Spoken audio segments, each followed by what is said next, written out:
हाय. तर जसं की तुम्ही मागच्या ब्लॉगमध्ये पाहिलंत की मी अशा वेगवेगळ्या प्रकारच्या डाळी घेतल्या होत्या एका भांड्यामध्ये आणि या डाळी 2-3 पाण्याने स्वच्छ धुवून मी रात्रभर भिजत ठेवल्या होत्या आणि ह्यांच्यापासून आपण काय बनवणार आहोत ते पुढे बघूयात.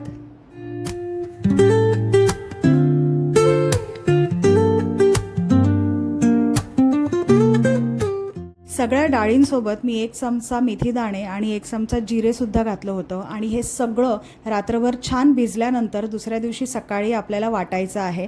तर हे वाटताना मी यामध्ये 1 इंच आल्याचा तुकडा आणि 3 हिरव्या मिरच्या वापरल्यात. आता हिरव्या मिरच्या तुम्ही तुमच्या आवडीनुसार कमी जास्त करूच शकता. आणि आपण इडली डोस्याचं बॅटर कसं ग्राइंड करतो अगदी त्याच पद्धतीनं हे ग्राइंड करायचं आहे. काही याची वेगळी अशी स्पेशल पद्धत नाही आहे. फक्त पाणी जास्त वापरू नका, थोडंसं जाडसरच ठेवा, घट्ट ठेवा म्हणजे. आणि मला तुम्हाला एक गोष्ट सांगायची आहे स्पेशली. आता माझ्याकडे या सगळ्या डाळी उपलब्ध होत्या म्हणून मी त्या वापरू शकली आहे. पण कधी कधी असं होतं की यांच्यापैकी काही डाळी आपल्या घरामध्ये अवेलेबल नसतात. मग अशा वेळेला काय करू शकतो आपण, काळे चणे असतात, मटकी असते, चवळी असते, काबुली चणा असतो, या अशा कडधान्यांचा सुद्धा आपण वापर करू शकता. अगदी वाल असतात, भिजवलेले वाल. तर ह्या सगळ्या कडधान्यांचा वापर करून आपण हा डोसा अजून जास्त प्रोटीन रिच बनवू शकतो. बरं, तुम्ही पाहिलंत का मी चुकून पांढरं मीठ वापरायला लागले होते आणि मग मला लक्षात आलं की अरेच्छा, आपण तर आपल्या डाएट मोडवरती आहोत सध्या. त्यामुळे मी लगेचच काळ्या मिठाचा वापर केला आहे. तर मी इथे 3 चमचे काळं मीठ घातलेलं आहे, सेंदा नमक. पांढऱ्या मिठाच्या कंपॅरिझनमध्ये काळं मीठ जास्त वापरावं लागतं कारण त्यातला खारटपणा थोडासा कमी असतो. पण तुम्ही पांढऱ्या मिठाचा वापर करू शकता. आणि अजून एक गोष्ट, मी माझे हात स्वच्छ धुवून घेतलेले आहेत हे बॅटर हाताने मिक्स करण्या अगोदर. आता ही जी पद्धत आहे ना हाताने बॅटर मिक्स करण्याची, ही एक ट्रेडिशनल साऊथ इंडियन पद्धत आहे.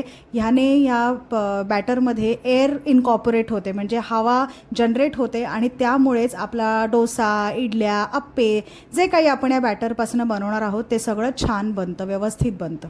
तर चला आता मी फायनली डोसे बनवायला घेते. आपलं बॅटर इथे मस्तपैकी बनवून तयार आहे. यामध्ये मी अजिबात पाण्याचा वापर केलेला नाही आहे, म्हणजे वरून मी पाणी घालून कन्सिस्टन्सी ॲडजस्ट वगैरे काही केलेली नाही आहे. जितकं पाणी मी ग्राइंड करताना वापरलं होतं बस तितकंच पाणी यामध्ये आहे. आणि सध्या ना मी डाएटवरती आहे, त्यामुळे मला रोज प्रश्न पडतो की मी उद्या काय बनवू जेवायला, किंवा म्हणजे दुपारच्या जेवणाला किंवा रात्रीच्या जेवणाला किंवा ब्रेकफास्टला. असा मला खरंच खूप प्रश्न पडतो, कारण सवयच नाही आहे. रोज सकाळी उठून पोळी भाजी, वरण भात, कोशिंबीर ह्यांच्याशिवाय मी दुसरं काही बनवतच नाही. आणि संध्याकाळी भूक लागली तर चहा, बिस्किट, खारी किंवा अगदी चिप्स असं सगळं खाल्लं जातं. आणि कधी काहीतरी स्पेशल सगळ्या फॅमिलीसाठी बनवायचं म्हटलं तर पावभाजी, पाणीपुरी, चिकन बिर्याणी असं काहीतरी बनवलं जातं. तर नकळतपणे भरपूर जंक, भरपूर मैदा आपल्या पोटामध्ये जात असतो आणि आपल्याला कळत नसतं ते. त्यामुळे हाय प्रोटीन फूड काय असतं, डाएट फूड काय असतं, कसं बनवतात हे मला काहीही माहीत नव्हतं. अजूनही मला माहीत नाही आहे. पण मी यूट्यूबवरती भरपूर रिसर्च करत असते, भरपूर रेसिपीज शोधून काढत असते. म्हणूनच मी आज हा मिश्र डाळींचा डोसा बनवते आहे, जो की प्रोटीन रिच पण आहे आणि चवीला पण चांगला लागतो. आणि त्यासोबत ओल्या खोबऱ्याची चटणी असेल तर मग कामच झालं. आता तुम्हाला कळलं का की माझा रोजचा हा टास्क झाला आहे की कुठलं जेवण असं बनवू जे माझ्या डाएटसाठी पण योग्य असेल आणि तेच जेवण मी माझ्या घरच्यांना पण देऊ शकते आणि त्यांनासुद्धा ते खायला आवडेल. कारण ऑफकोर्स रोज उठून मी 2-2 प्रकारची जेवणं नाही बनवू शकत, कारण तुम्हाला माहिती आहे की मी जेवणाच्या पण ऑर्डर्स घेत असते. त्यामुळे दोन्ही गोष्ट शक्य होत नाहीत, खूप अवघड जातं. पण त्यासाठीच माझा आता हा रोजचा प्रयत्न चालला आहे की मी असं काहीतरी जेवण बनवू जे माझ्या घरच्यांना पण तितक्याच आवडीने खायला आवडेल. तर चला, भरपूर झाल्या गप्पा. माझा पहिला डोसा बनवून झालेला आहे आणि त्याचसोबत एकीकडे मी ही ओल्या खोबऱ्याची चटणी देखील बनवलेली आहे. आणि ही चटणी माझ्या सासूबाईंच्या रेसिपीने मी बनवली आहे बरं का. म्हणजे कारवारला जसं मी तुम्हाला मागे एकदा सांगितलं होतं की विविध प्रकारचे डोसे बनवले जातात, त्यासाठी त्या विविध प्रकारच्या डोस्यांबरोबर खाण्यासाठी विविध प्रकारच्या चटण्या देखील बनवल्या जातात. तर ही त्यातलीच एक चटणी आहे, त्यातल्याच एका चटणीचा प्रकार आहे. आणि ह्या चटणीची रेसिपी जर तुम्हाला हवी असेल तर कॉमेंट करून मला सांगा. तर चला आता ही प्लेट मी आईला देते आणि बघू आईला हा डोसा आवडतोय का.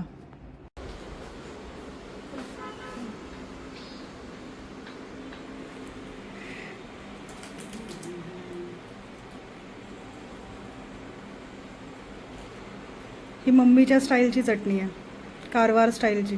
छान झाली चटणी, है ना, आवडली ना. खूपच छान. आणि डोसा डोसा पण छान, एकदम मस्त.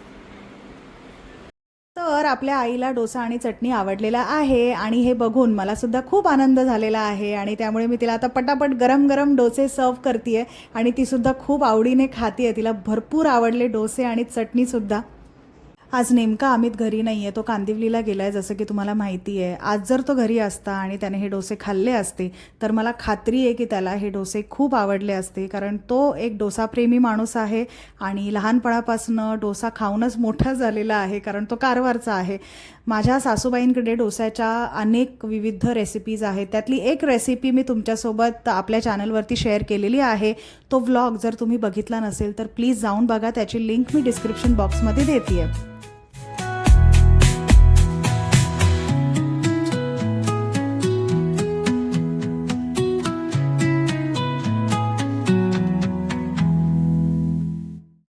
हुश्श, उन्हाळ्यात किचनमध्ये काम करणं म्हणजे एखादं आव्हानच वाटतं खरंच. चला, आईचं जेवण करून झालेलं आहे, ती पुन्हा अभ्यासाला बसली आहे आणि तिला डोसे खूप आवडलेत. आता मला पण डोसा खाऊन बघायचा आहे की नेमका कसा झाला आहे. चटणी तर मला माहिती आहे, मी नेहमी बनवत असते, पण डोसा मात्र मी पहिल्यांदा ट्राय करते आहे आणि मला हा डोसा खूप आवडलेला आहे आणि मी तुम्हाला सुद्धा इन्सिस्ट करते की हे डोसे घरी तुम्ही खरंच बनवून बघा. खूप चांगले आहेत, हेल्दी आहेत, तुमच्या मुलांसाठी चांगले आहेत आणि मुलांना एक छोटा ट्विस्ट तुम्ही करून देऊ शकता. या डोस्यांमध्ये चीज वरून किसून तुम्ही देऊ शकता, म्हणजे त्यांना खायला पण छान वाटेल.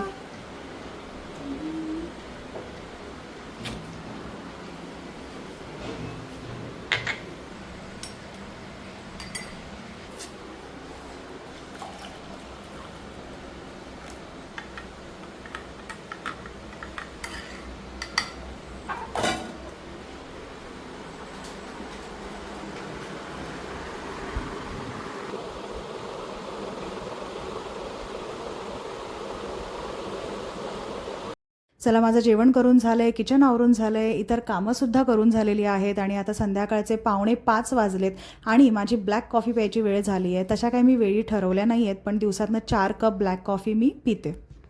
कॉफी पिऊन झाल्यानंतर मी बिग बास्केटमधनं काहीतरी मागवलं आहे. काय मागवलं आहे तुम्हाला दाखवते. हे आहे chicken breast, frozen chicken breast. यामध्ये बर्फ आहे, वितळायला वेळ लागेल. आणि त्यासोबतच मी 3 सिमला मिर्च मागवलेल्या आहेत आणि त्यासोबत मी पनीरसुद्धा मागवलं आहे. आता पनीर मी यावेळेस वेगळ्या ब्रँडचं मागवलं आहे, कारण ब्रिटानिया ब्रँडचं मागवलं आहे, कारण मी असं ऐकलं होतं की हे पनीर ओरिजिनल असतं, चांगलं असतं, चांगल्या क्वालिटीचं असतं, म्हणून हे पनीर मी मागवून बघितलेलं आहे. तर चिकन मला आता बनवायचं आहे डिनरसाठी, त्यामुळे मी कॅप्सिकम आणि पनीर फ्रीजमध्ये ठेवून देते. आणि हे पहा, माझी आई इथे तयार होऊन बसलेली होती डोंबिवलीला जाण्यासाठी. पण गंमत अशी झाली की एकतर संध्याकाळचं खूप ट्रॅफिक असतं, तर ते एक कारण होतं. मी तिला सांगितलं की जाऊ नकोस, आणि थोड्यातच मला अमितचा कॉल आला आणि अमित मला म्हणाला की तो आज येणार नाही आहे, तो उद्या येणार आहे कांदिवलीवरनं. त्यामुळे मला आणखीन एक कारण मिळालं आईला घरी थांबवून घेण्याचं. तर मी तिला सांगितलं तू जाऊ नकोस, तू आता उद्याच जा. तिच्या बॅगा पण बघा इथे बाजूला सोफ्यावरती बॅगा तिने ठेवल्या होत्या. अगदी ती निघतच होती आणि ओला बुक करत होती, पण हे सगळं तेवढ्यात घडलं आणि ती थांबते शेवटी आज.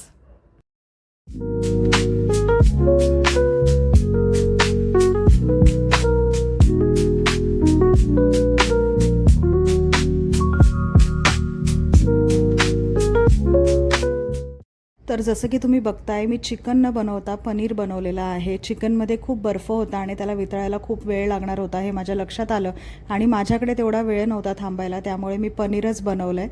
तर इथे मी पनीर चिली बनवलेलं आहे, हेल्दी व्हर्जनचं, कमी तेलामध्ये बनवलेलं आहे आणि कुठल्याही चायनीज सॉसेसचा उपयोग मी केलेला नाही आहे. त्यामुळे तुम्हाला ह्याची पण जर रेसिपी हवी असेल तर मला कॉमेंट करून सांगा. आणि आता 7:30 वाजलेत आणि मी जेवायला बसली आहे. तर इथे मी 1 बोल पनीर चिली खाणार आहे आणि त्याचसोबत मी ब्लॅक कॉफी पुन्हा घेतलेली आहे प्यायला. तर जसं मी तुम्हाला मगाशी सांगितलं होतं, मी एका दिवसात 4 वेळा ब्लॅक कॉफी पिते. ब्लॅक कॉफी पिण्याचे फायदे असे की त्याने आपलं मेटाबॉलिझम बूस्ट होतं, त्याचबरोबर आपल्याला जे अधनंमधनं क्रेविंग्स होत असतात ना, हे खाण्याचे ते आपल्याला होत नाही. तर आज 1 तास चालल्यानंतर मी जिममध्ये गेले होते माझं करंट वेट चेक करण्यासाठी आणि मला तुम्हाला सांगायला थोडीशी लाज वाटते, पण माझं सध्याचं वजन आहे 88.4 kgs. हो, मला माहिती आहे हे वजन खूप जास्त आहे. मी स्वतःही ट्रॉमटाईज झाले ते बघून. पण काही हरकत नाही आहे. आपण सध्या जी मोहीम हाती घेतली आहे वजन कमी करण्याची, त्यात आपण नक्की सफल होणार आहोत असा माझा विश्वास आहे. आणि म्हणूनच त्या बेसवरच मी माझा प्रत्येक दिवस तुमच्यासोबत शेअर करते आहे. प्रत्येक दिवसाचं रूटीन मी डिटेलमध्ये तुमच्यासोबत शेअर करते, कारण मला माहिती आहे मी ही गोष्ट पूर्णत्वाला नेणारच आहे. तर घरी आल्यानंतर रोज रात्री मी हे फॅट कटर ड्रिंक पिते. ह्याने सुद्धा इम्युनिटी बूस्ट होते, मेटाबॉलिझम बूस्ट होतं. याची रेसिपी मी तुम्हाला पुढच्या कुठल्या तरी व्लॉगमध्ये देईन. आता आपण हा व्लॉग इथेच थांबूयात आणि भेटूयात पुढच्या व्लॉगमध्ये. तोपर्यंत सगळ्यांनी काळजी घ्या. बाय.